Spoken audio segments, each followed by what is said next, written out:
Yeah, so hello everyone, those who have the camera on and those who have the mic, only the sound. Hello everyone. I'm going to change a little bit the format of how those meetings are done, because well, mainly because I will try to do more videos, explicative videos with some kind of some explanation and theory apart. And on those meetings, I will focus more on questions and sharing and this pleasure of being together. So at the beginning, we will begin with a very small exploration, a small meditation. It's another word that can be used. So you can simply sit quietly, comfortably. It's useful at the beginning to have the eyes closed and there is no purpose in this exploration, but the exploration itself. So there is no right physical posture. There is no right um, way to to be present to what is actually happening right now. Your mind shouldn't be quiet or should not be noisy. It's simply noticing experience as it is in the moment without any specific effort. And that's one of the first thing that we can notice. It's to notice experience doesn't require any effort whatsoever. Experience is here.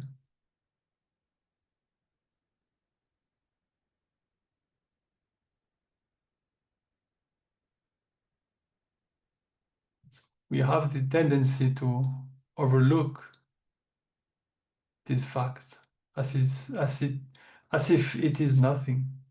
Like of course my experience is here, but what is its content, right?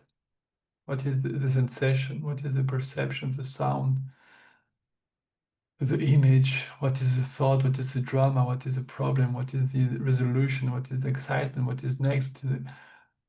Yeah, but we overlook the simple fact that experience is right here. And sensation, perception, and thoughts are our experience, are appearing in our experience and as experience. And they don't require any effort. Simply notice this.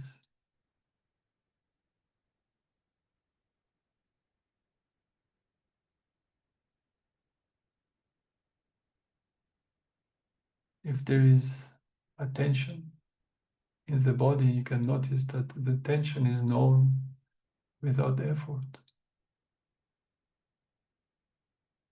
If there is part of the body who feel more relaxed and expanded, well, the expansion is known.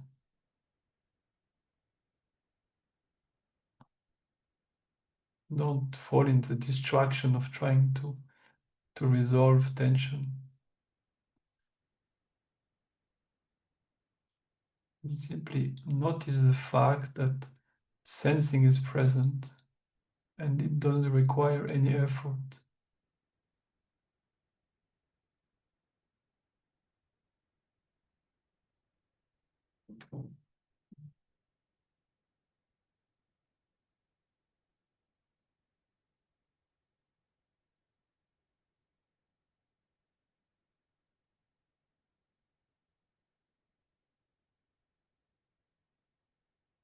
The experiential field of sensing is present without effort.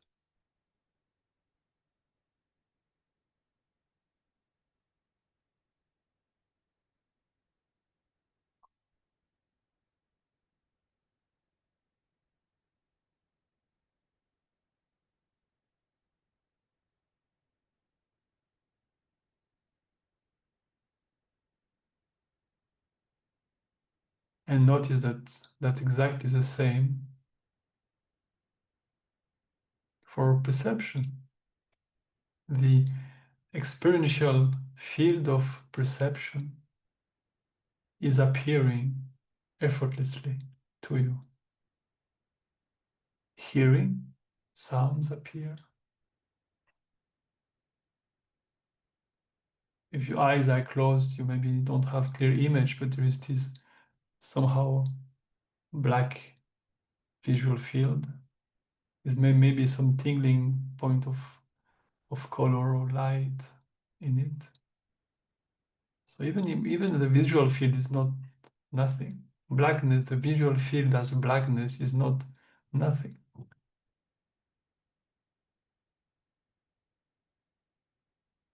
There's maybe a smell in the room where you are. And if you have eaten before or drink before or smoked, maybe there is a taste in your mouth, so there is tasting. Or even your own the taste of your own saliva maybe have some kind of taste. But notice that is not about liking a perception or disliking another. This is not a game, an exploration of comparison, doing some kind of comparing different type of experience. Is noticing that the full field of perception is appearing effortlessly.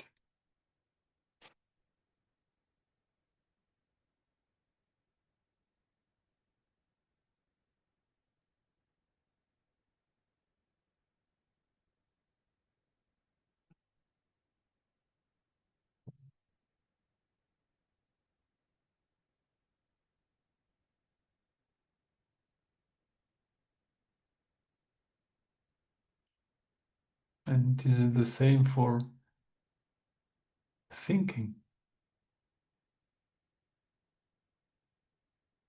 Thinking is not something that you do, is something that you notice, that you know. So thoughts, the experiential field of thinking is an appearance. It appears to you. It can be agitated, it can be almost absent. But here we not, in this exploration, we don't focus on the content of the thought, the content of the story, the content of the belief. We focus on the texture of thinking, the fact that I am aware that there is a thought in my experience. This is a specific texture, and this is what is interesting in this exploration.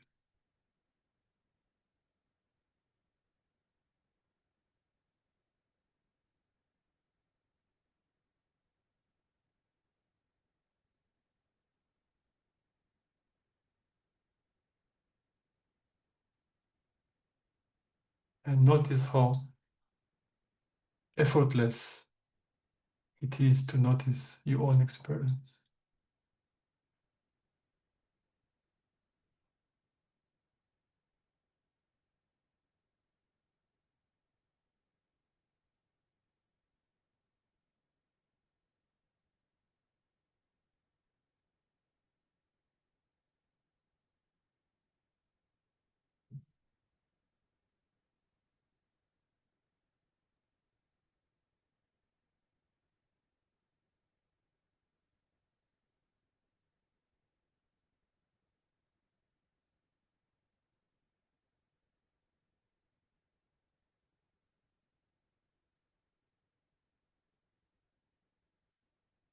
If you start to pay attention to your experience, you will start to notice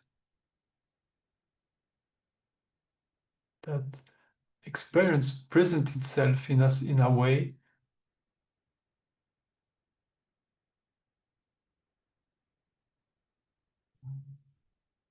but the way that you are engaged with it is completely different. The experience can present itself as sensation, and when sensation emerge, you can maybe feel limitations, a physical body, outside objects, a world. You can touch other people. You feel that you touch other bodies, and all of those things happen. But that's one way that experience is presenting.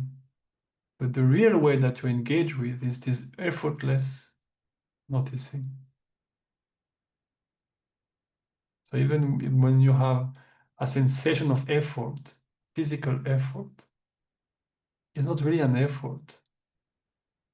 You are noticing the effort. But the noticing the effort is effortless.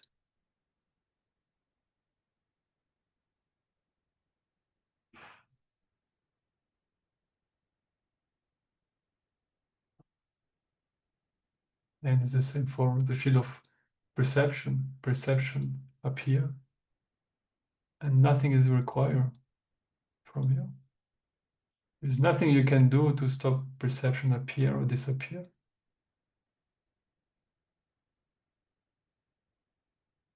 One example is silence. It's an idea that is never found in the experience of hearing, in the perception of hearing.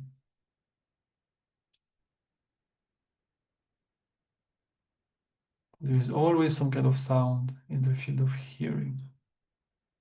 There is always some kind of vibration. If you're in a room that is very well isolated, you will hear the beat of your heart. There is always some kind of sound because there is always some kind of vibration. So silence is an idea that is not found in the hearing. Silence comes from what you are, the own presence that is that no that no hearing, that notice hearing. But to hear, you have to be in a place of silence, and this is your presence. But hearing is effortless. You don't have to be silenced because you are the very silence where experience appears.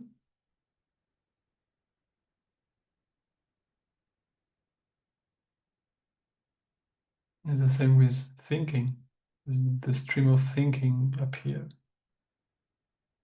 and the seeming agitation or the seeming rest of the mind is known. It's a quality that appears within the field. It has nothing to do with you. Just like there is no stupid thought and intelligent thought. There is simply thinking, the stream of thinking. When a stupid thought appears, you are not stupid. When an intelligent thought appears, you are not intelligent. This is simply the noticing of the unfoldment of thinking. Effortless. So the ease of being that I talk about points toward this fact that it's effortless. It's absolutely effortless to notice experience.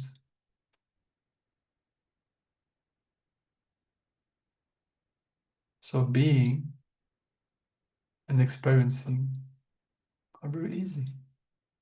Don't require anything specific.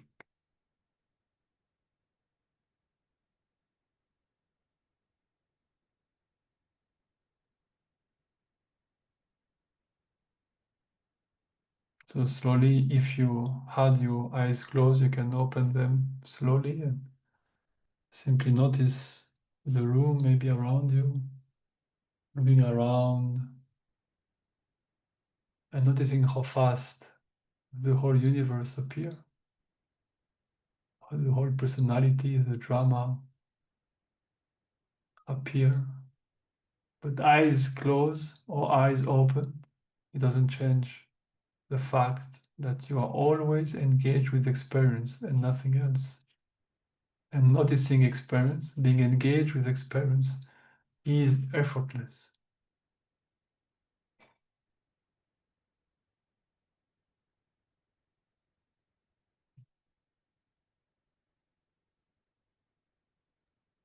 So this was a small introduction.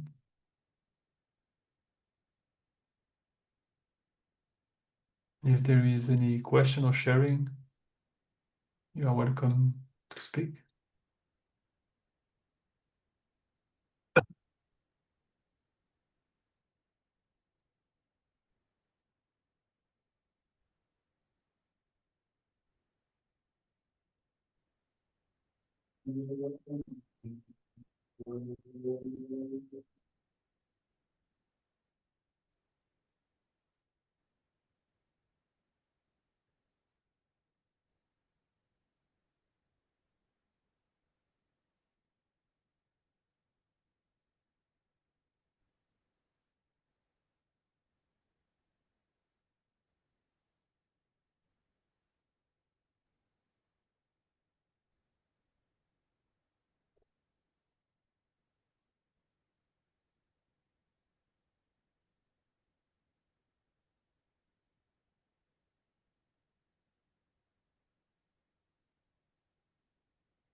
Hi, David. Hello, Tammy. Thank you for that. I guess I would share that I guess where I am at is I've been attending non-dual talks for a few months now. My experience is that I have strong experiences during people speaking, such as yourself, and um, also, in other words, just the actual content matter and plus whatever you're conveying is felt. And then I try to actually take things because the minute session is over, life hits me like a tsunami. And so it's like everything goes out the window. And so I try to take a few thoughts to remember, to remind me, to bring me back to some experimentation or some thinking or something, a different kind of awareness, a different kind of perspective while I'm in the midst of everything. Um, and yeah, for me, the experience has been moments and seconds, and then it kind of piles up like life and um, worries and experiences, and it just seems urgent, and there's a lot going on, and some of them do appear, actually urgent, whether it's like health emergencies or apartment stuff, or um, and then and so that even overrides me being able to tell myself it's not or whatever. Anyway, so for me, I guess the experience is drips and drabs. There are moments, days, hours where I'm able to sink into something else or have a shift of seeing. Then it goes back. And of course, always I'm aware of this stuff. I have been my whole life. I've always been looking from the outside at life and wondering what the heck is this place where I'm sitting on the edge of a something and looking at a moon. Like the whole thing is always I'm pondering and looking from the outside, as well as being caught up completely in the drama, but not ever fully completely. And I guess I wonder if I'm being impatient and expecting something more, or for me, I really need, like, I've been feeling for a long time that I need, for example, I had gained a lot of weight suddenly about 20 years ago due to medications that I was on at the time.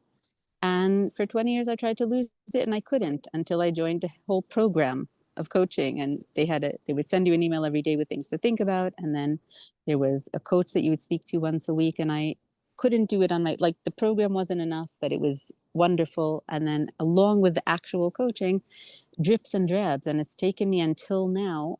And I've actually continued with coaching for years. And now I became a coach myself, but I'm still getting coaching. And I find a different life. I changed so many things, but I'm still working, I'm still doing. And like without a program, it didn't work for me. And I'm just wondering if maybe also this, like it came to me the other day when I was talking to one of my clients about like, he's like, but I'm still craving the sweets. And I can't, and I'm like, yeah. And I remembered how long it took me to like drop this and that from my diet because of my health.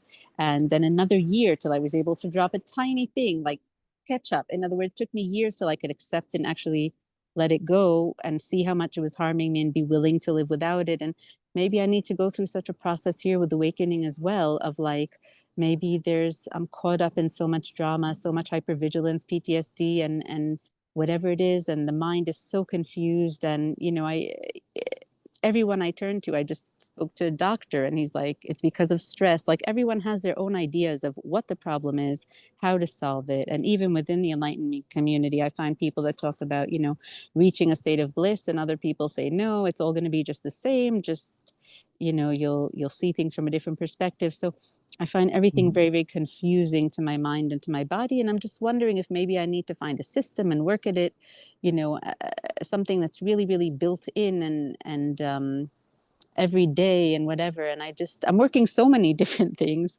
but I find, so I'm not sure if just this is life and my progress is slow, but I don't feel yet that I'm on a path. I feel like I'm sipping beauty and light from like crumbs of beauty or streams of beauty within a session with you and other beautiful, beautiful people. But it's just a moment of beauty rather than a path. And I guess I'm not feeling, and I'm wondering if there's parallels to what I've been through with my health coaching. And maybe that's like, maybe my thoughts are like, junk food, and I have to be willing to wean them slowly over years. I don't know. Or my perspective or my habits or the defaults are something I need to wean slowly. Or um, yeah. Anyway, that's, I guess, just sharing where I'm at and wondering. Yeah. Thank you, Tammy.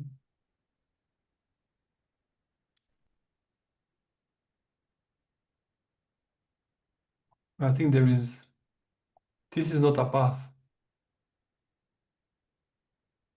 It appears as a path, as a process, but in reality, it's not a process. So the realization, it's when you realize what you are, you realize that you always knew. So it's kind of strange, because it's like, yeah, that's right, I always knew. So in fact, was there a process if I always knew what I am or not? Or you can say yes, because I did this and I and B and this technique and this and that. But when you realize, oh, I am what I am, I always was, I always will be. So therefore, what's happening? Yeah. So it's a valid question. Now, this being said, I find that being supported can help. Being in groups, being focused on this energy helps a lot. And that's why I have built this course exactly for this need, because sometimes we are so distracted we are hypnotized by experience. And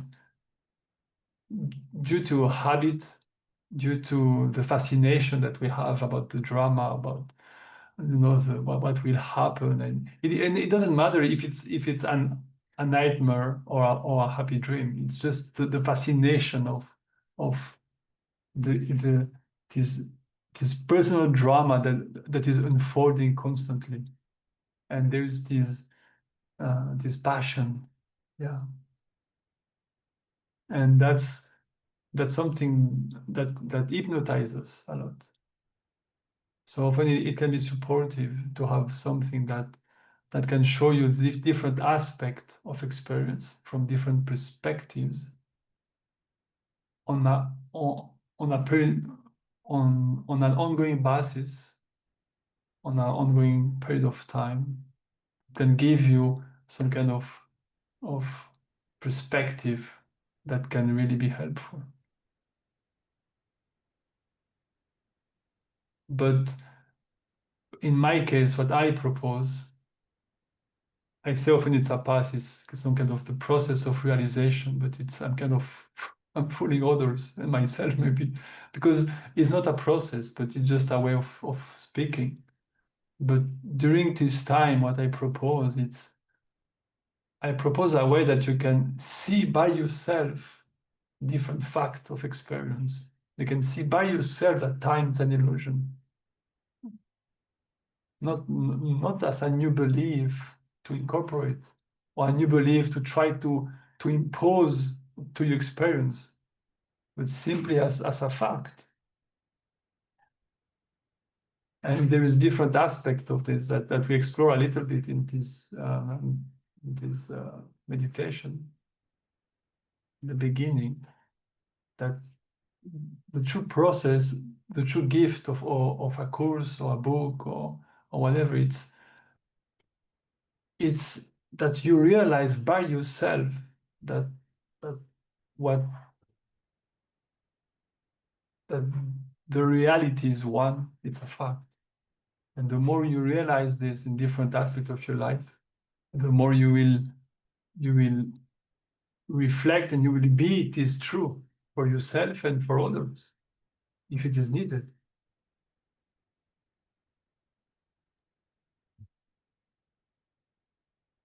Yeah, so two things. One, you said like we keep getting distracted by life, but as I understand it, like, so I don't misunderstand, like you and every other non-dual teacher still says that like we still need to take care of the life. In other words, there's no dispute about that, right?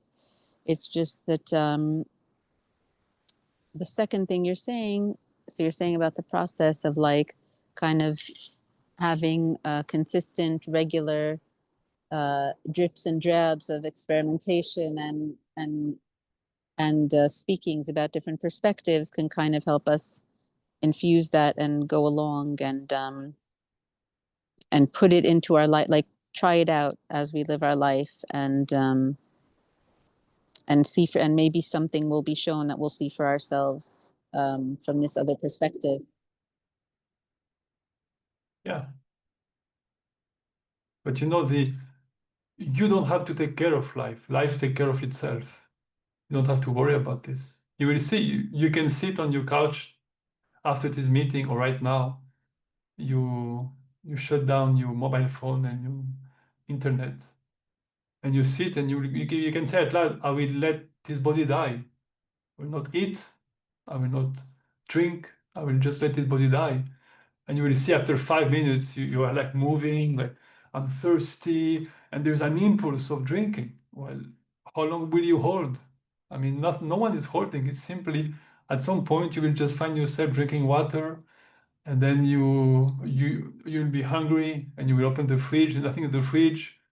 So maybe you want to go out to eat something, but then nobody gives you food, so you need money. So then you go to work, and this life. This is just the impulse, is the natural impulse of things. Because if you are in the Amazon forest, in the Amazonian, I don't know how this English, but in the Amazon, well, if you are hungry, you just go and hunt an animal. But if you don't know how to do it and you live in a city, well, you eat pigeons, you eat rats, but maybe you don't want that. So maybe you want to eat better foods, or maybe you need money, maybe you need to work, maybe you need to steal money from people. And this is just what happened. Due to your different and specific capacities, well, life will express itself in different way. If you are very intelligent and more empathic, you maybe want to build something, a business, or trying to work. And if you are less empathic and maybe less mentally able, you maybe want more to steal because it's maybe easier from your perspective, even if it's risky and all of this. But this is just life happening. It's not up to you to to decide how you will take care of the body. The body do it really. So it's true that there is a taking care of life, but it's life that is doing it. So that's not something that you have to really worry about. Like food, for example. You speak about food, you see, things happen and you get fat because you eat too much or you eat medicine or disease or whatever, but this is what happened. And then where does come from the impulse to get thin? Why to get thin? Because something in you decided, because life give you information that maybe is better, who knows? But then things happen. So this is just this is happening,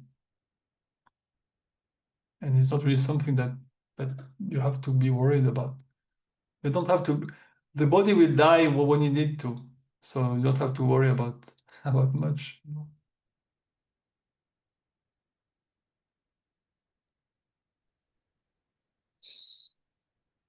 And so in the meantime, it's valuable to put our attention on the more true and joyful and peaceful perspective. Yeah. Yeah, well, it's not one or the other. It's to understand that the human perspective is included in a infinite broader perspective. And yes, it's like if some people when they are eating, they let the TV on, right? So then you have the choice of talking to people around the table or focusing on the discourse on the TV. So yes, but it's not one or the other. It's simply that one it's reality, and the other it's an aspect of reality, which is fine. But if you conceal yourself and believe that this is the only truth, this is the only reality, I am this, I'm gonna die, and this is my life, and this is choice, I have to take care of it, it's my responsibility, and all of those thoughts, then you will feel the effect of those beliefs and those identification. You start to feel limited. You start to have the fear of death. You start to feel that nothing is enough, and all of this. Not because it's actually real, but because we kind of fool ourselves into a very, very small portion of our being.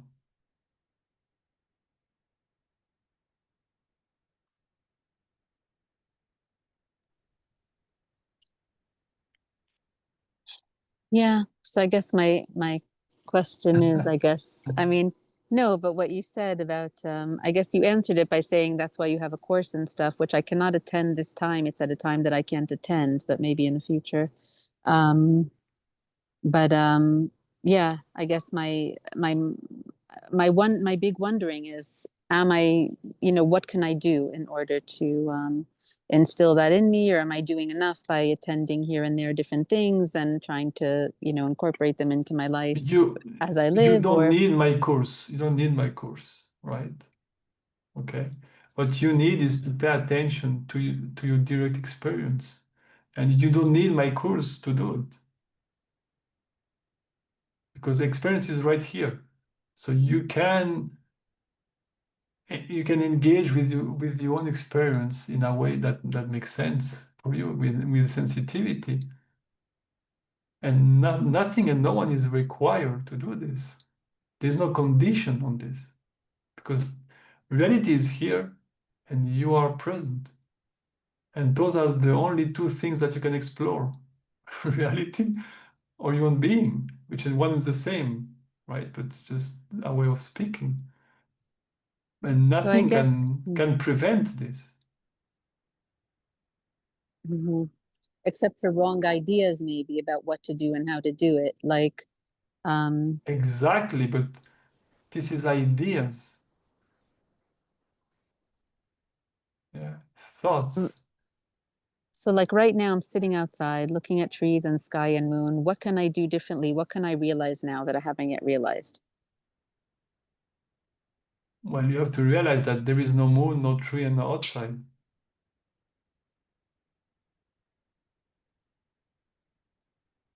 That the moon, the tree, and the outside is happening as an experience.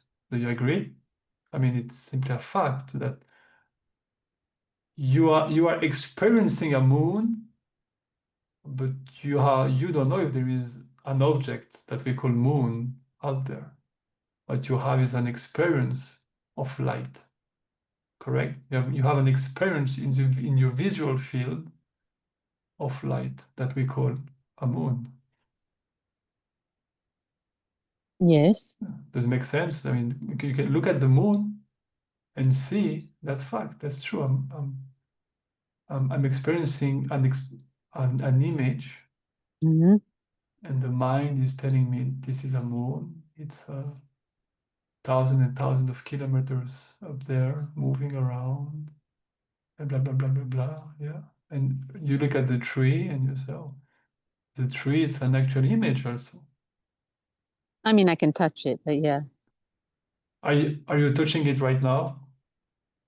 No, but I'm on a wooden bench, so Yeah, but are you touching the tree right now? should I go? It's right here. Yeah, but that's not my question. Right now, are you No, touching the tree? no. So right now, you are imagining that you can touch a tree. But the fact is, right now, you're not touching the tree. Yes. Yeah, and it's okay. And then even if you touch the tree, right now, you feel um, the chair where you are sitting. It's a sensation. Is the sensation appearing outside experience?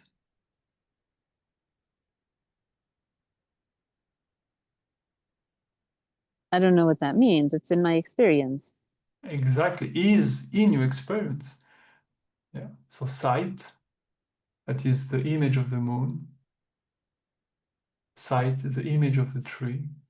Thought, I can stand up, walk, and touch a tree. That's a thought. That's one thought. That's a thought about the future.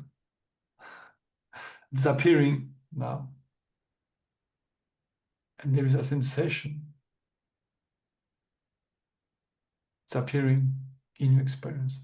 But all of this is appearing in your experience as your experience. Yeah, I can see that. Yeah. Now tell me, where is experience happening?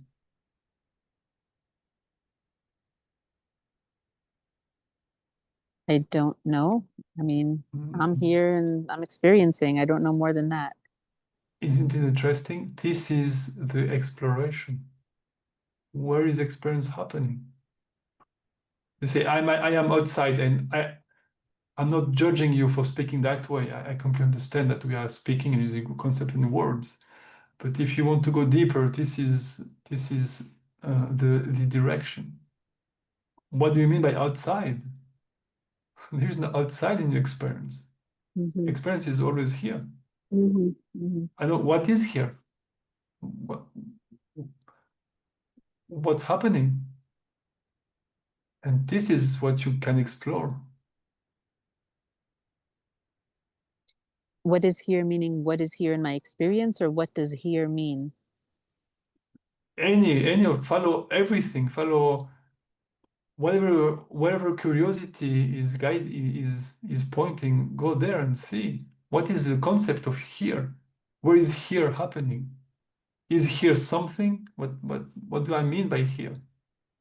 Here in the body, here in space, here in the universe, here in consciousness, here It what? feels like it's all within the body, like the body seeing, feeling, sensing. That's what it feels like. But Yeah, and that's why I built that course, because once when you start to dismantle one aspect, you try to justify with another aspect. You mm-hmm. know, so because you see that the visual field experience is here, you say, yeah, but there is a body. So then, what do you mean by a body? Mm-hmm. Or really, what do you mean? I mean, we use word that we accept the definition of words as if they are facts. But what do you mean? Not the universe, the dictionary, but what do you mean by I mean, my when you're body? asking, I'm talking about the Yeah. sensation of what I call sitting on the bench. That feels like something. The breath, what I call breath, feels like something. So yeah, it's a conglomerate of an appearance of my leg and sensations. Yeah, but how do you know that you have a leg?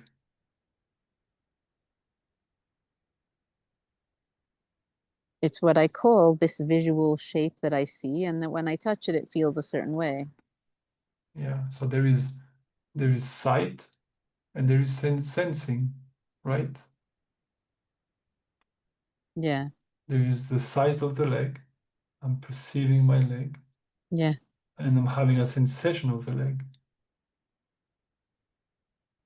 So again, where is sensation and seeing happening?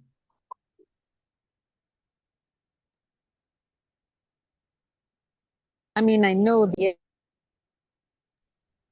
I mean, like within awareness. I mean, that's usually what is said. It's like all happening here within my experience. I don't know more than that, I guess. Yeah, but I'm not asking you to repeat what you read or some kind of theory. I'm just it's simply the fact that sensing and seeing is appearing as my in my experience as my experience. Mm-hmm.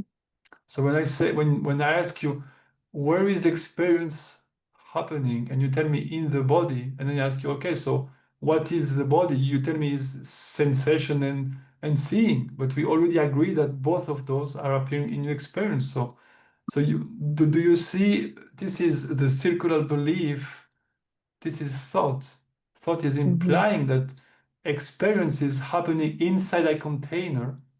That is the personal container is the body, and the container of God and everything is the universe. And the bigger container would be pure awareness, which is some kind of bigger container. But you never find those.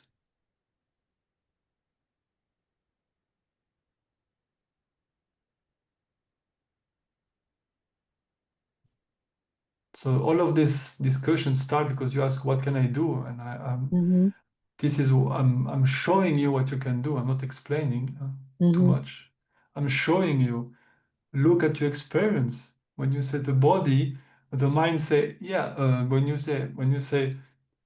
you try to define what is the body, the thought is telling you. I mean, you are experiencing sensation, but then the mind say, yeah, but the sensation is appearing inside the body. But when you search for the body, you find sensation. So that's not a valuable answer. And I'm not talking intellectually or theoretically. I mean, it's not an experiential answer. It's not what is the body a sensation and where is the sensation appearing in sensation. But this is not really an answer.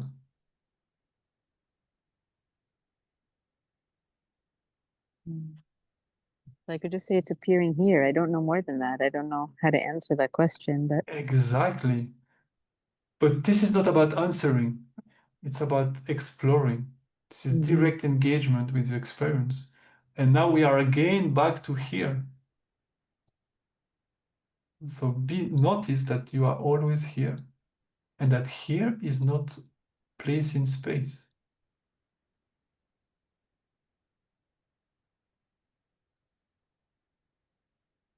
It's just a field of experiencing.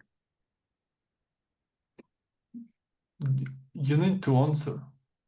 You Mm-hmm. need to see by yourself and accept the revelation that your own experience will show. Mm-hmm.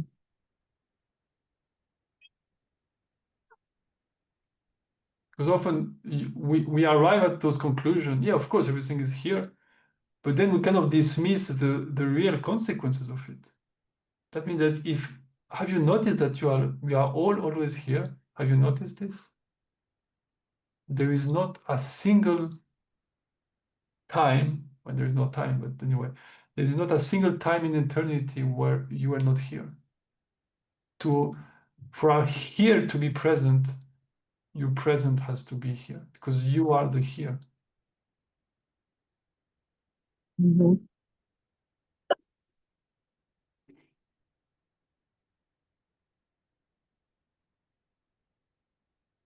So all of those questions that you often come with, what did I do wrong? I'm not moving enough in my path. I'm not doing this and this and that. All of this is tricks of the mind. All of this is imagination. You are always here.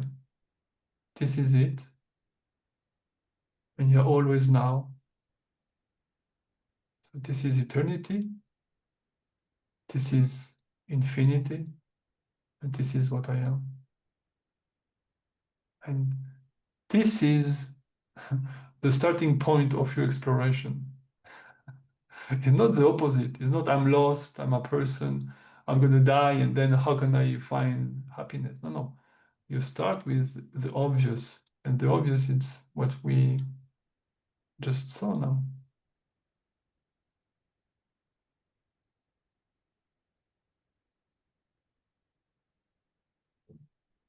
So I guess if,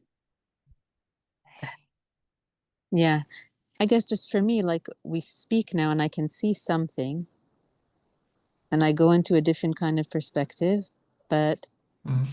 then I come out of it and function and I'm back to being Tammy. In other words, like I go back into the everything and it's like, so I guess when I'm talking about a path, it's like, what can I do to live, to clear away all the things that are not true and that are assumptions and to live from there, even while I'm living the human life. Like, I guess that's what I mean. Like, yes, of course, I'm Yeah, always me, but there's still suffering. So, how do I reach the understandings that I'm supposed to have and get rid of whatever untrue beliefs I have so I can live in more peace, joy, and more in line with that and keeping that perspective in mind? So, I guess that's the question. But yeah. yeah, because there is, you still believe that you need to get rid of something to be complete.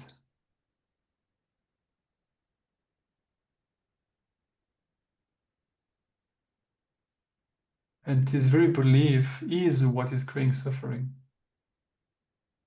But like you're saying, I have these assumptions that there's a body, so I have to get rid of those assumptions by seeing through them, right? In order to be happy. You have to see that the assumption themselves are not a block of anything.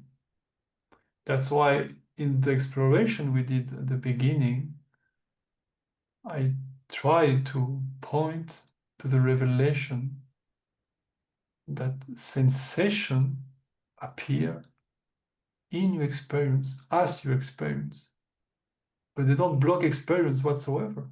They're really an expression of it. They're shining forth of your own being in your experience. It's the same for perception, and it's the same for thinking. With thinking, it's a little bit harder because we get hypnotized easier. But when if there is an assumption that emerges within me that say I am a bad person, I will perceive it. That's simply an assumption. This assumption is a thought. As a thought, it's a beautiful expression of life. Mm. There's nothing wrong with the thought of a bad person. Simply a thought doesn't mean anything. It's simply an experience of thought. And then it merge, it change, and it shift and dissolve. And then there is, I'm a good person. That's exactly the same meaninglessness than before. It's simply the texture of thought that appears strongly, more intensely than another. And it's more present, more obvious to me. It just appear and dissolve. Now, what you are talking about, it's the thought emerge, I'm a person, and then that's a bad thought. How can I negate it? This thought is blocking me who I am, and what can I do about this thought? And all of this is just more thought. It's more of the same. And the more you create uh, a separation, the more you try to get rid of something, the more it get intense within you.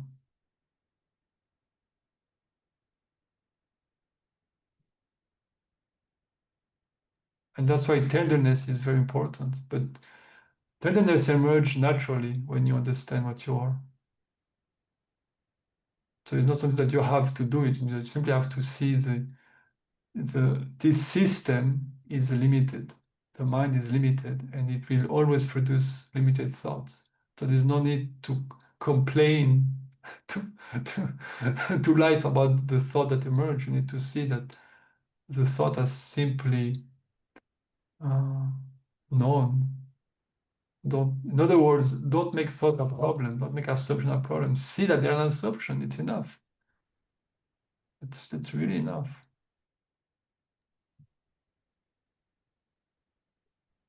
And is there like a collection of places where I can find questions like you've asked to explore the nature of my experience? Because I don't always know what that means to explore the nature of my experience. But What do you mean by a place? like you said, you know, what does this mean? What does that mean? Is there a you or is it a sensation? Like, I guess, are there these questions anywhere? Or like, how did you come upon these questions? So your mind just wanted a question, or you found a teacher? Like, how do I go about questioning and seeing the nature of my reality? Like, how do most people find it, or the ways to question, or what to do? Well, often suffering is a strong impulse to ask question, just like pain.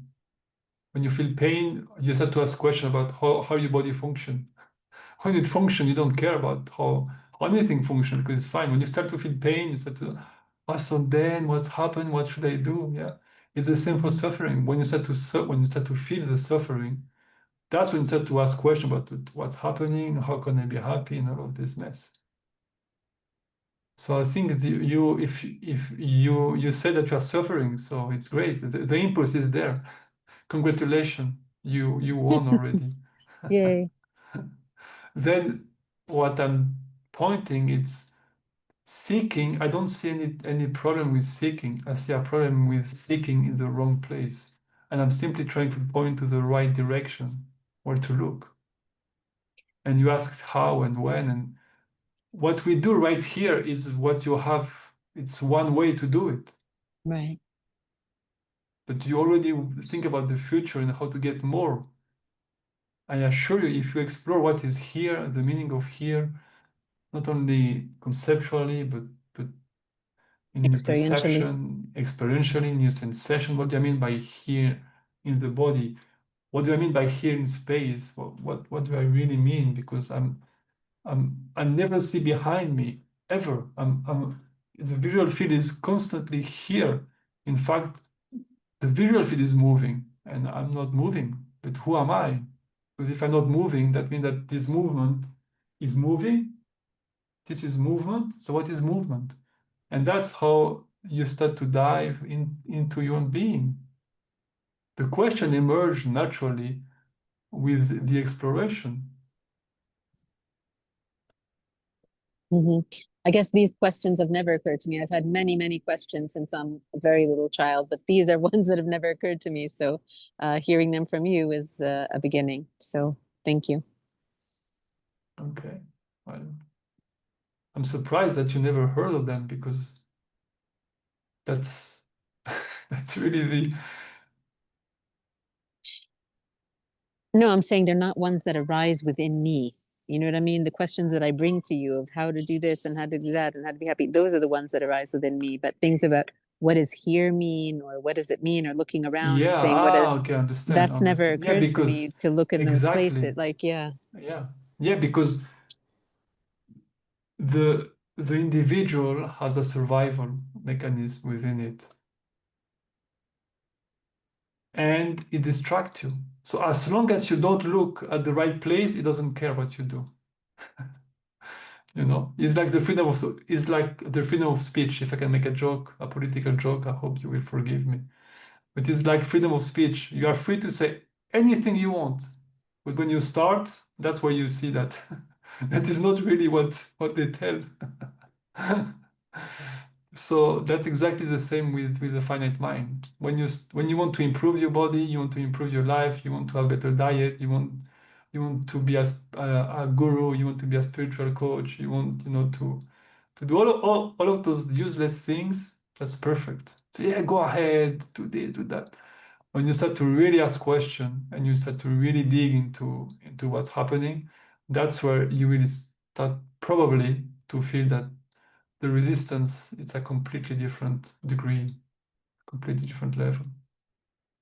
Resistance, you mean that the mind it's hard to focus on it and yeah. It's exactly like you ask question, but then who cares about here, right? Because I'm fat, because I'm thin, because I'm tall, because I'm sick, because I have to do something. Yeah, this is the impulse, right? I have to eat, I have to drink, I have to this. This is more important, survival, right? Order, all of this. And it's exactly but the very fact that those questions never emerge in your mind is the proof of the destruction. The Yeah. best way to counter an enemy is to distract it, another direction, to avoid the confrontation. That the best avoidance possible. So the mind, that's why it's a master in hypnotize. You never fight because it will lose. In the not fight, but in the sense, if you really start to ask those questions and dive deeper, you will see that space, time, and individuality disappear so fast. That is, it can be very surprising how fast they disappear because they're not here. So in that sense, it cannot survive in that sense. So the best way to hypnotize, look at this. Oh, look at the moon. Look at the movie. Look at your wife. Look at your kids. Look at this. Look at that. Look at. And you're so busy with all of this that you forget the basics, which is I'm present and there's experience. And experience can be agitated, but it never moves from here. So if experience is always here, what do I mean by agitation? But what is agitation really? And you can look agitation in thoughts, agitation in perception with people moving, sound, stressful music, like very fast, or very speed movement in sensation. What is agitation really? Compared to what? If, if I'm a cockroach, I live in a velocity that is very fast. This is agitation. What is the norm? Who plays the norm? What is the reference point for speed, for agitation? Who plays the norm? And you will see things get very weird very fast. but wonderful. It's a weirdness that is absolutely wonderful.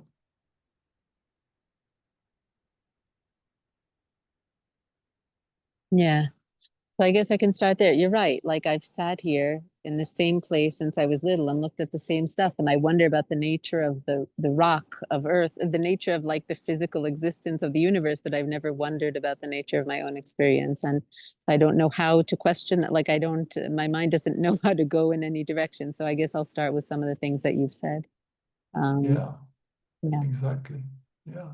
And that's what you need. You need the direction, but you will see over time when you have the clear taste of the direction, it will become clearer and clearer.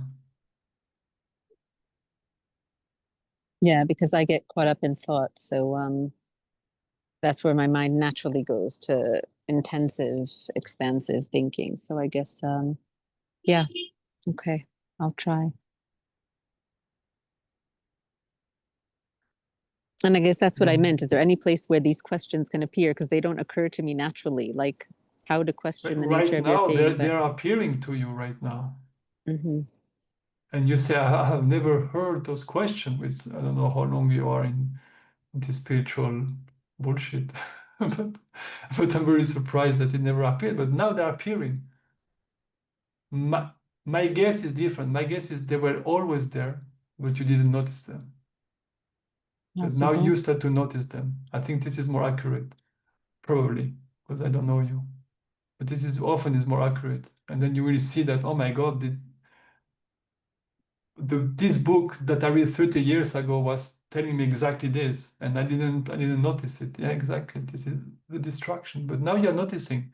So stop saying I don't notice. I don't notice. Now now you know them. Now you have a direction. Now it's really up to you to be interested in this or not. Yeah. No, I just meant that it's not questions that occur to me.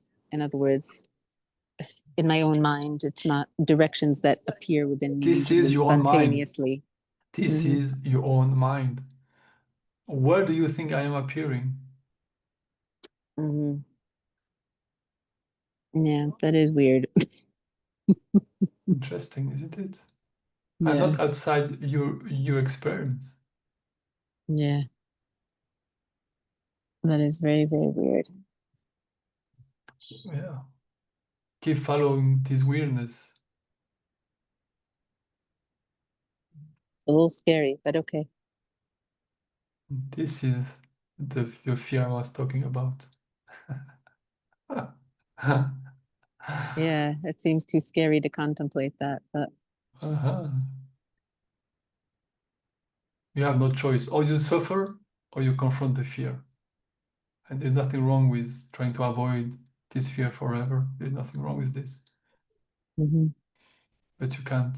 So at some point you really have to be honest. We have to be honest and say, okay, well,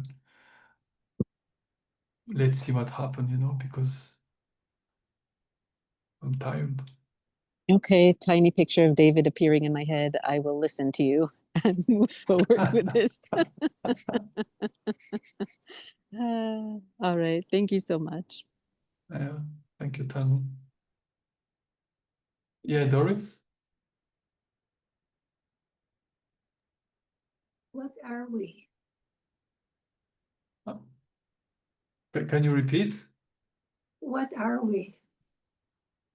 What are we? Yeah. We are our experiential field.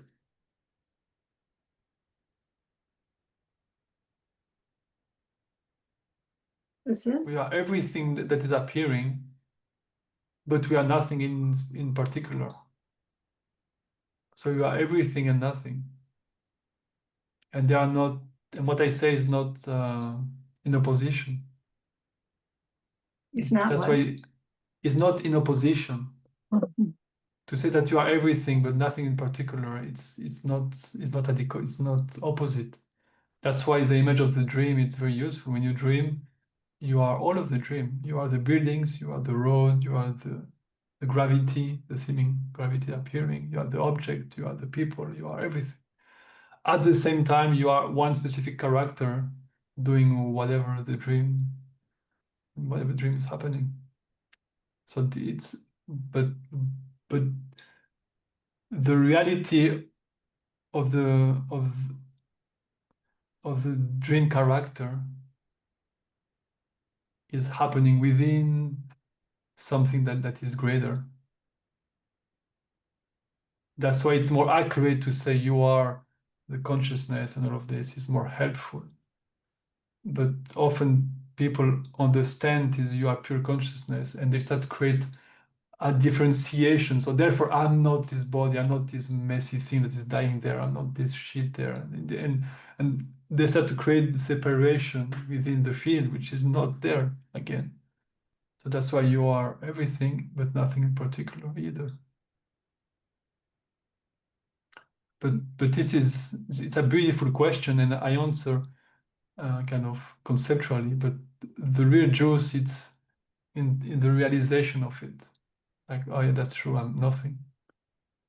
No, it's really helpful how clear you answered that, because for decades now I've been looking for who I am and creating separation, as if who I am is separate from what I experience and perceive. Like who I Wow. am, I've kind of made it into that pure consciousness, but not experience particularly. I mean, it was just this idea of what I really am. Yeah. Like that often comes from questions like, who am I? And that sort of thing. Yeah. Yeah, we have to start somewhere. Often it just starts somewhere, right? And wherever you start, it's a perfect start. It's simply that when your sensitivity grow, you start to realize the falseness of the layer that was before, and this is how sensitivity grow, right? This is just the natural aspect of experience of nature. But it is true that it can be useful at the beginning to have this vision of pure consciousness or God, you know, this beautiful God that is there and supporting us, and it's great. But at some point, we have to look to also to bring this experience into that whole. Otherwise, we still feel incomplete. And that's why often there is these two movements. First, you believe that you are a person. Then you realize that you are pure consciousness. And then you feel that you are a person again. But it's more like the person have dissolved into pure consciousness, and then you realize you are having an experience of individuality. That doesn't mean that you are this individual. And that's why in Zen they say often at the beginning there was a mountain, then there was no mountain, and then there is a mountain again. So what's the point of all of this? Well, I will not do a whole speech, but this is kind of the idea. So we're an individual, but we're also everything. Yeah.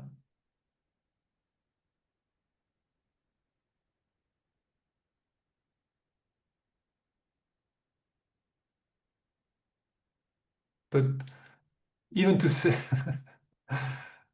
even to say that is very not inaccurate, because you cannot find an individual. So even this is some kind of concession. But if at some point, if you go deeper, you fall into those kind of, you know, there's nothing here, nothing's happening, and I don't really like that, because I don't think it's really accurate or very harmonious to say this.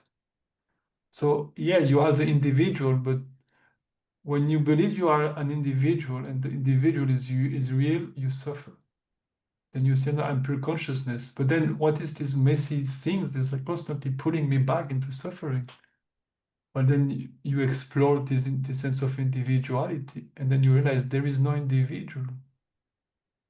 So in fact, I'm not an individual. I am sensing, perceiving, and thinking.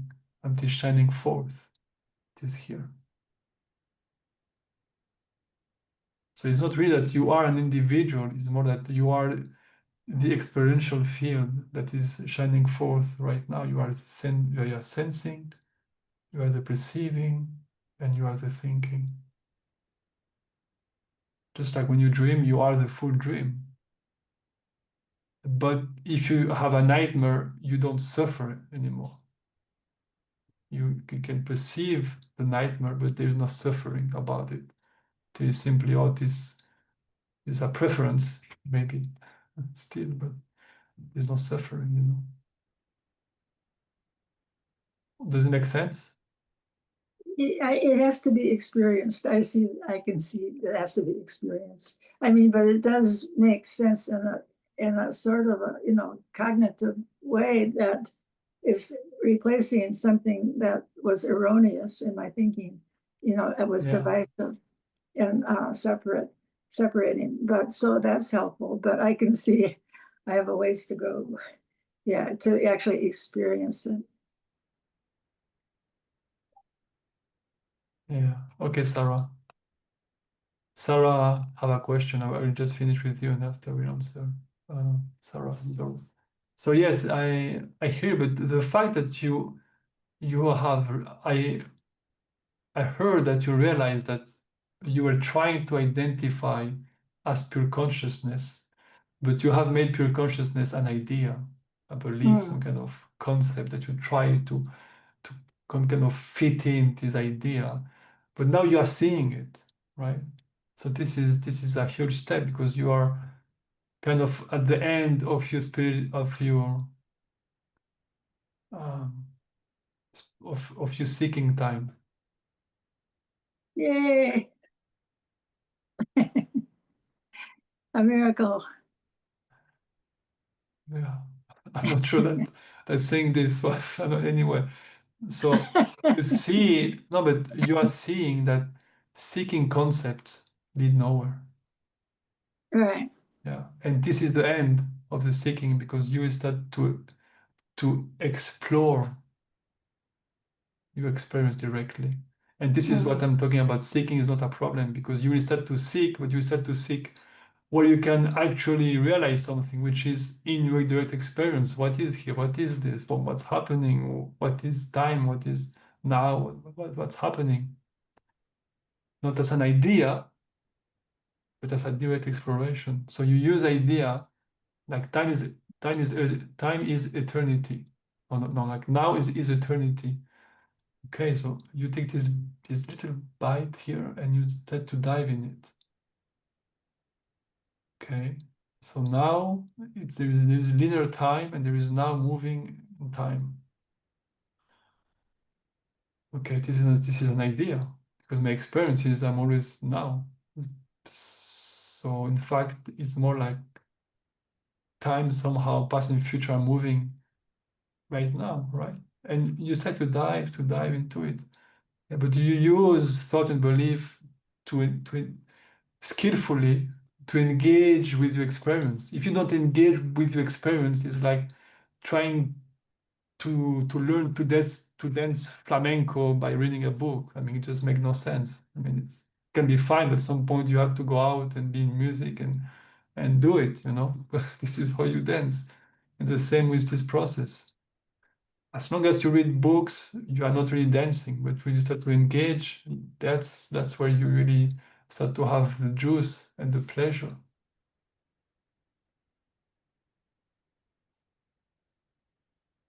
Thank you. Yeah. Sarah, you had a question? Yeah. Let me think of how to articulate it. So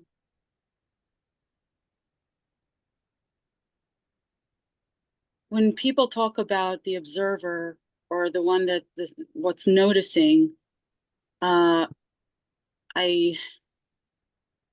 wonder, like, sometimes what they mean about that, or because my experience of that is that there is something that is watching, but that's not that's the part that causes the pain. That's the part that's split off from itself and it's watching itself from like under a microscope. It's sort of scanning and watching too closely, and that makes you sort of self-conscious and makes you feel scrutinized.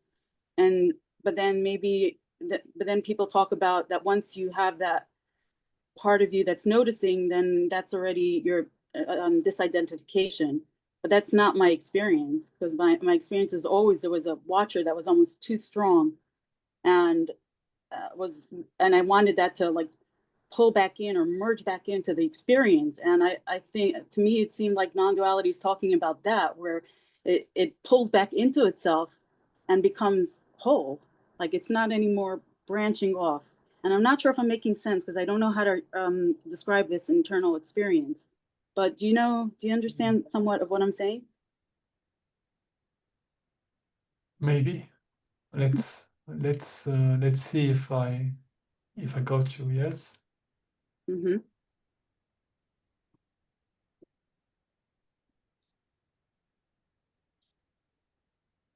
And what I'm hearing is that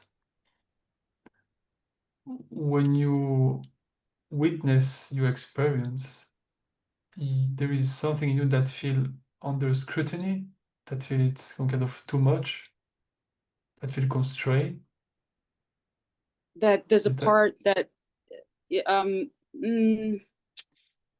yes, there's a part that's watching the other part. And when people, and I always called it awareness of being aware, and then people bring it in as something that's positive. But to me, that was the part that was disconnected and split. That was the disconnect. so? Do you feel some kind of disconnection right now?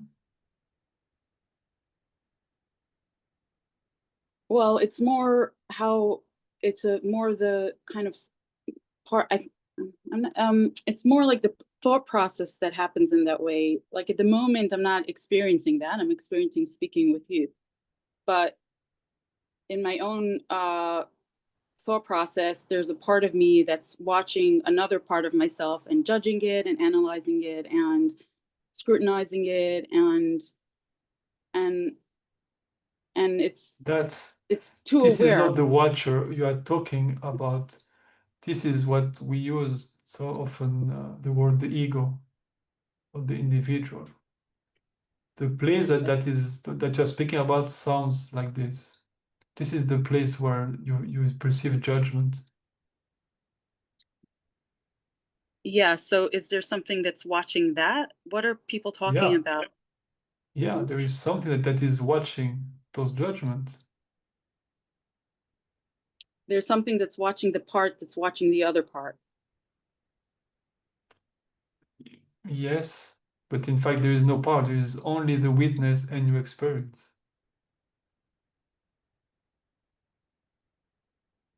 But there's a sense of something. The witness is that sense of here-ness, or it has a spacious quality. Is that what you're talking about?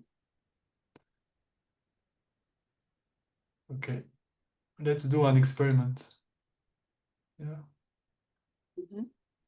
You are present right now.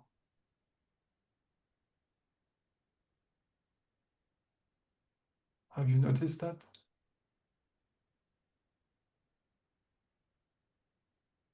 And see that the fact of your presence does not require thought, sensation, or perception.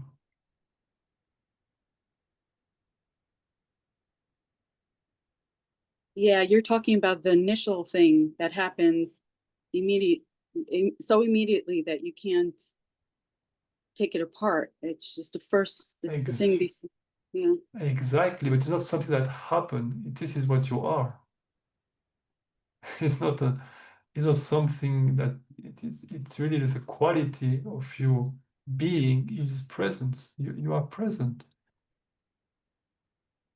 And this presence has no quality in itself.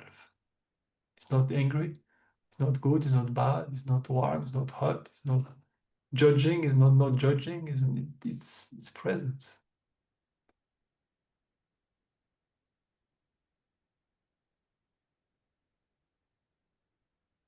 Can you feel it? Can you taste that?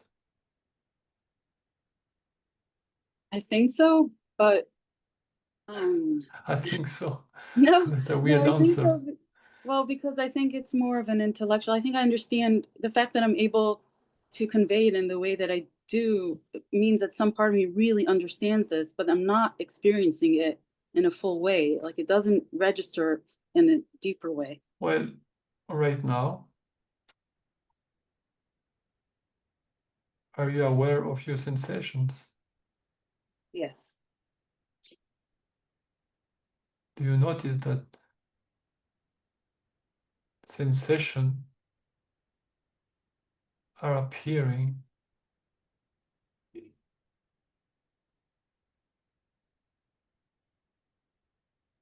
in you, in your presence? Yeah.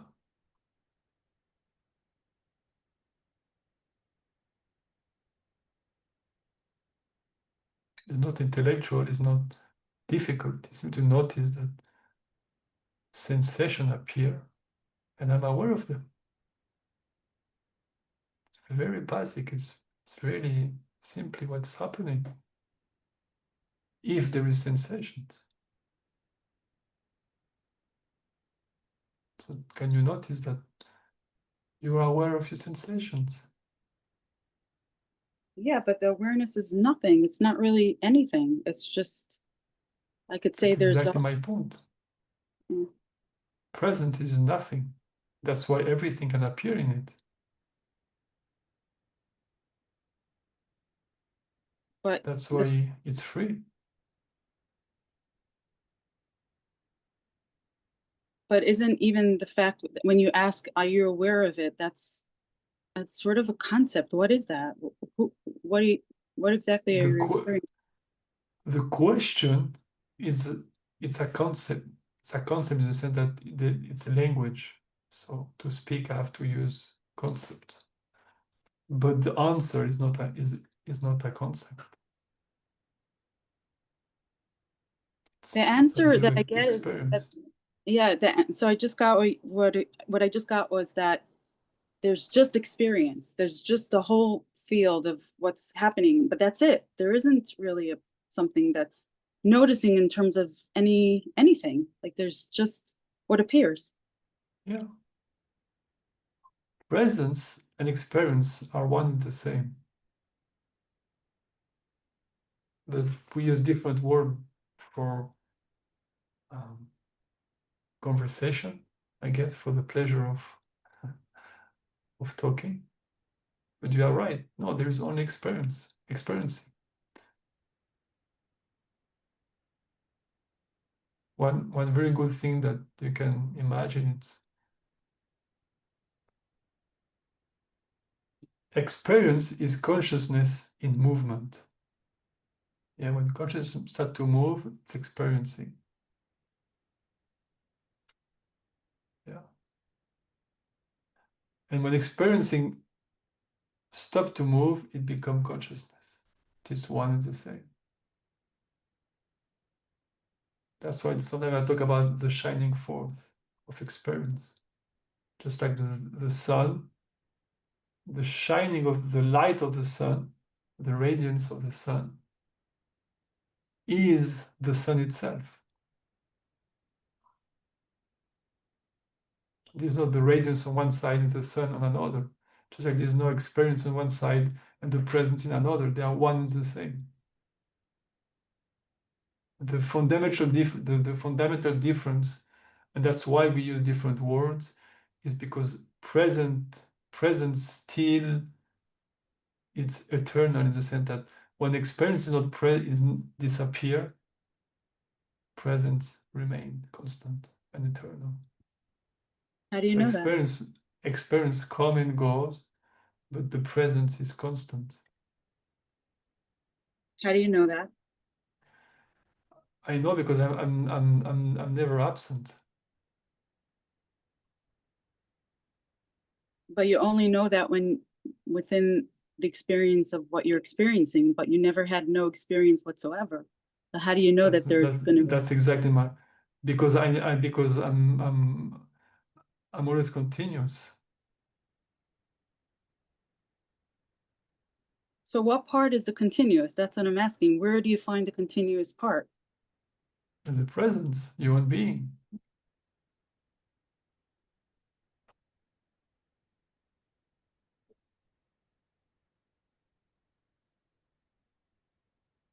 So maybe I don't know what that is. I can't find it Like, anywhere. the difficulty is like you are going into the direct engagement with your experience, you feel presence, but at some point you need a conceptual frame to accept it. So it is acceptance. So I'm trying to give you a frame of reference that can be useful enough that you can relax and you can go deeper in your own feeling of your own presence. But when I give you a reference frame, you are challenging it constantly. You are right, because no reference frame is correct. So you can spend eternity to argue every reference frame. You are right. You can never Yeah, speak so about this. So at some time, you have either to negate completely any reference and never speak about this, or you have to some kind of accept the limitation of language and perceive that language it's only a support for direct engagement, just like a recipe of for a plate for food. It's a support for actually cooking and eating. If you have a beautiful recipe and you never cook and eat, it's useless. And the same with the frame that I'm offering. yeah, I Any understand. other kind of frame. Yeah, I understand. You're saying there needs to be concession. I don't know why. I don't. It doesn't seem to bother other people that things are inaccurate, or because to me, honesty and truth is like the utmost thing. It has to be completely concise, precise. And when it's off, I start not trusting that. And so you're saying maybe that there needs to be a part of me that could be okay with not everything fitting exactly, right? Well, if you never fit intellectually or in beliefs, but if you feel your own being, you will see that everything is perfectly fine. Hey, perfectly chaos is not. it's it's harmony. There is no chaos. There is only human being.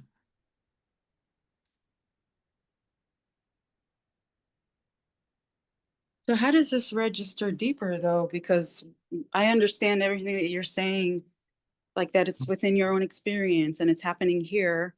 But then I see that it still remains it doesn't become the experiential understanding. And I don't know how to make that transition or how that would happen. Yeah, and that's very similar to what I was sharing with Tammy. That is a direct engagement with experience that will provide this realization to you if you accept it. I But accept. you have to explore it. Yeah, but I also I have the same issue where I don't have the creativity to know how to like ask. Like I don't once let's say you say what's here, and I'm like, I don't know. I mean, just I don't know what am I supposed to look at, you know? So it's kind of gets stuck. It gets Well, yeah, but that's why I provide those free meetings that I hope they're useful, and I hope they point toward things that can be useful. And that's why also I will start to do more meditation, because I see that probably I was trying to convey too much information. It was maybe disconnected from actual the pleasure of why these explanations are beautiful. It's not because of what I said, because what I'm pointing toward. So that's why I will try to do more meditation, for example. And as I say, Tammy, you the same. It's you have to learn to engage with your direct experience, moment to moment. And that's what I did. That's what we did with Tammy, and that's what I'm trying to do with you now. And you say, how do I know that presence is continuous? Well, that's a beautiful question. Well, find out. See that you are never absent. only when I pay attention or when I notice it. So like I don't know that it was there a moment ago unless I bring it up in memory. But when I check, I see that I'm here. So how do I know that it just didn't appear the moment I checked? You see? How do Well, it continuous? exactly. This is the exploration. See that I was absent is a thought. I'm aware of the thought. I'm here, completely present, aware of the thought that is bringing the belief that I was absent 5 minutes No, ago. I was present was a thought. I was present before it was a thought. What's happening now is just this moment and this moment. And so how is Exactly. that Which is it? continuous? Yeah. Well, the thought I was absent for an hour is exactly the same thought that I was present for an hour, or I meditate 1 hour. It's the same meaningless thought. You are aware of thinking now, and you see you're always aware of your experience.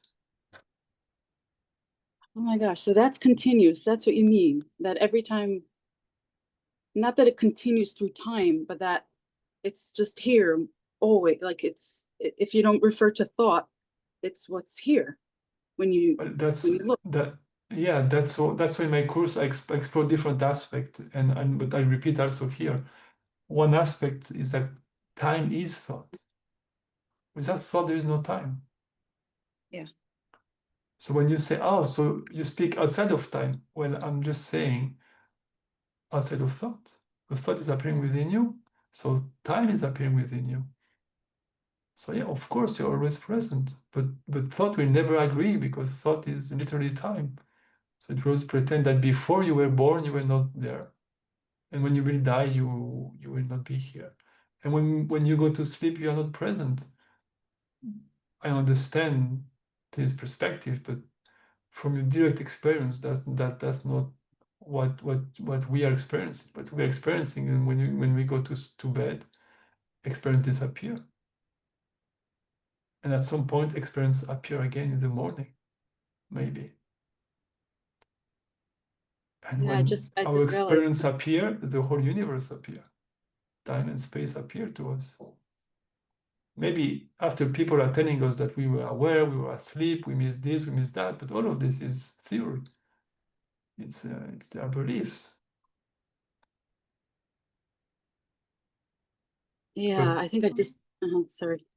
I felt that you get it, right? You I got got it. this last You thing got that it. you said. I think I didn't realize what I was doing was I was saying, but a moment ago, you assumed that you were present, but that itself was a thought. Like the me saying Yeah. that, right? That wasn't it's just like Exactly. Exactly. This is exactly the exploration that I'm talking about. Because thought doesn't care about the content of the thought. Thought wants you to believe in time. As long as you believe in time, you are seeking in the wrong place, no matter what you think. Even if you go to a 3 years retreat in the top of the Tibetan mountain, as long as you believe that there is time, you can step out of this and you'll be still lost.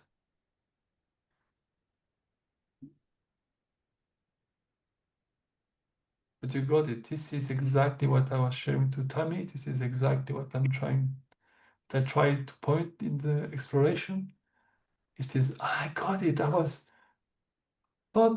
believe the thought that told me that was present 5 minutes ago or absent. But I'm aware of this thought right now. Not 5 minutes ago. I'm aware here. This is where everything happened. Yeah, so what does it mean? So when people say there's nothing, what? Can you answer or? Yes, tell me. Yes. Thought, no, so I just got really excited about just I can discovering see more. Like, so if that thought is about something, thought is not about something. So are they just saying that the thought, that it's just the substance of thought, that it doesn't, that it's not, there's no reality in it. So it's not, it's just, right? Can you say more about that? That's I feel your excitement. Because I love this stuff, I really do, and I feel really left out that I don't get but it. this is exactly, feel this joy, right? Feel this joy, because this is what will seduce you in ever more deepness, in ever more layers of subtlety and clarity and light and joy and amazingness and all of this. It's this excitement of, this is when you engage directly with your experience, you will have revelation that you just have. And but and then this, what about this? Exactly. So now, explore this, and you will feel the joy, the exploration, the joy. And Yeah, now but you I ask could, yourself, but thoughts are about something. Well, thoughts are real in the sense that everything it's experience. So in that sense, is real. But yeah, they are not about anything. That's why thoughts are meaningless. Really.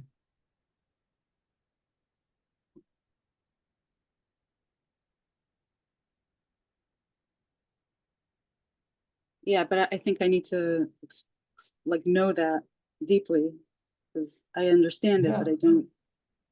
Exactly. That's why often answering is not really the best, because the answer will never satisfy. But you can explore this question exactly the same, with the same sensitivity that you explore the thought, I was present 5 minutes ago. And you realize, but wait, there's something weird there. And you saw it. Oh, that's a lie, right? The thought it's an actuality. But what it tells me is it's a lie. I'm here, and I have no idea about 5 minutes ago. I'm here, aware of this, and now the thought is telling you there are objects, there are things, there are people, there are this, there are that. Is it true? And explore it directly. I don't know how. Like, I know because the way you pointed somehow made something click, but I really, when I try on my own, it doesn't. There's no. Yeah. I don't know how to go with Mm. it. Like it's That's why often there are meetings appearing, there are teachings, and there are things to support this. yeah. Well, thank you for that that thing that clarity, because I didn't, that was really, that switched something. Yeah, that was really cool. Thank you. Beautiful. Let it be sensitive, and you will see there is so much to explore. It's really beautiful. Mm. Keep it on. Yes, you will see. Beautiful. Thank you everyone for your presence, and I hope to see you next week. Thank Thank you. you Bye so bye. much. Thank you. Bye.